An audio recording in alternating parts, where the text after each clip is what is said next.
Hey everybody, this is Mike with Free Photography, and in this video I'm going to give you some tips on how to effectively photograph the Moulton Barns in Grand Teton National Park. And a quick reminder, if you want to come out with me and photograph them and any other wildlife or subjects in the area, I offer private photography workshops within Grand Teton or Yellowstone National Parks. So look for the link in the description for more information on that.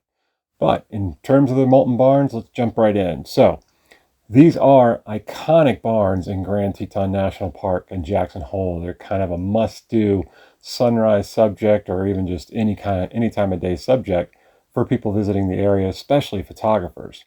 You get this iconic and rustic barn in front of the Teton Mountains. It creates a beautifully rustic landscape and just this old snapshot of the Old West that a lot of people like to photograph. And so it's a popular spot, definitely worth photographing.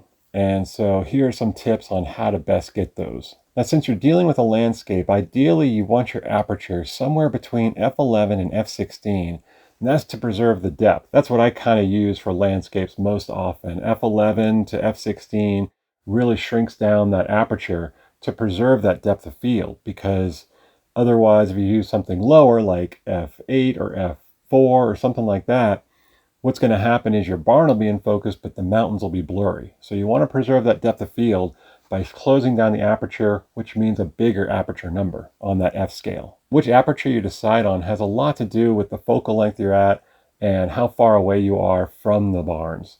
So if you're standing far away, you might want something more along the lines of f16, because there's going to be a lot more distance.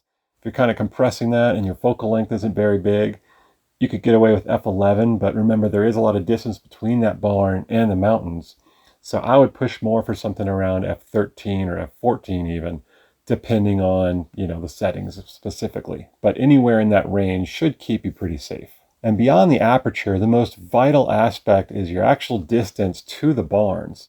If you're too close, what's going to happen is you're going to see the barn overpowering the mountains, and that's going to force you to go much wider. With wide-angle lenses, what happens is if you go too wide, they shrink everything in the background, which minimizes the Teton Mountains, which you don't want to do. You want to really show off their grandness. The best way to accomplish this is to step away from the barns, and that'll put you at somewhere between 50 and 70 millimeters, give or take, depending on how far back you go.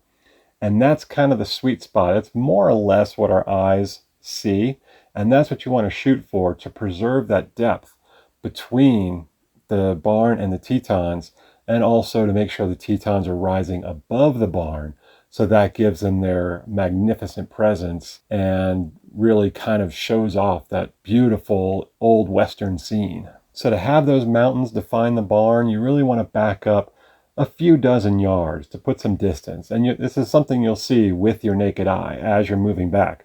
You want to be shooting where the mountains are towering over the barn. Not necessarily so high that the barns are just dwarfed by the mountains.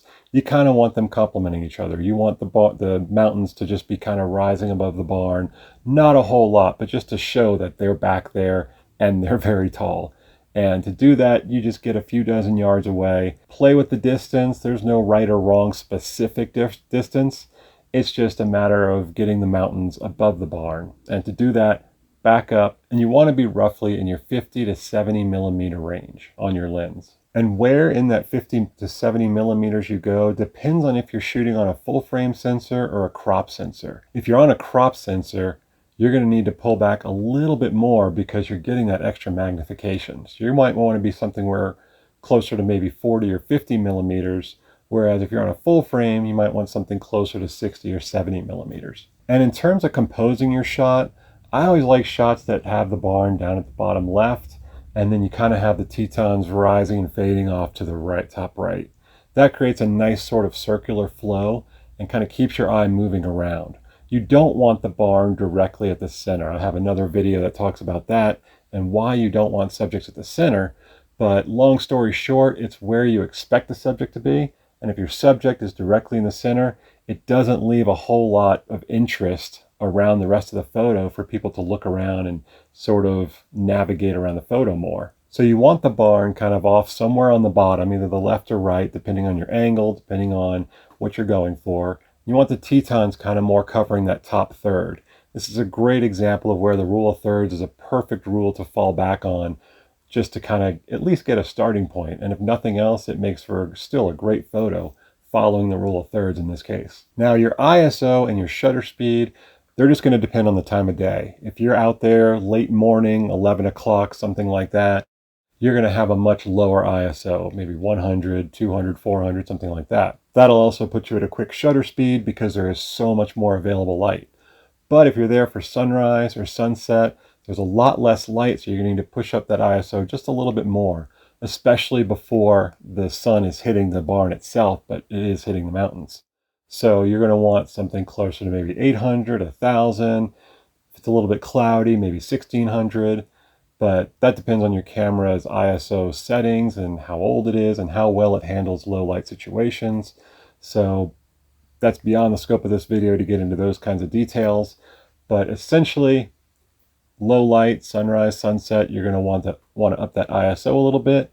And that's going to give you a shutter speed that you're probably going to have to use on a tripod. Something slow where you'll need the stability of a tripod versus trying to hold it steady with your hands, because once you get to a certain shutter speed, 1/10 of a second and slower, that's nearly impossible to hold steady. So you definitely want a tripod in sunrise or sunset conditions, and you will have a shutter speed that will require that. And as the sun comes up, it'll get brighter. You can lower that ISO, you can make that shutter speed a little quicker. But that just depends on the weather conditions, if it's clear, cloudy, what time during sunrise, before, after, things like that. But that should give you a good place to get started. So following those rules should give you an ideal shot of the barn. And if you want to come along with me and make sure you have somebody there to ask questions to and compose the shot right, check that link down in the description for my private photography workshops, and we'll make sure you get something wall-worthy and definitely with all the settings right. And please like and subscribe if you enjoyed this video for lots more content like this. And if you have any questions or comments, leave them down in the comments below. Thanks for watching. Happy trails.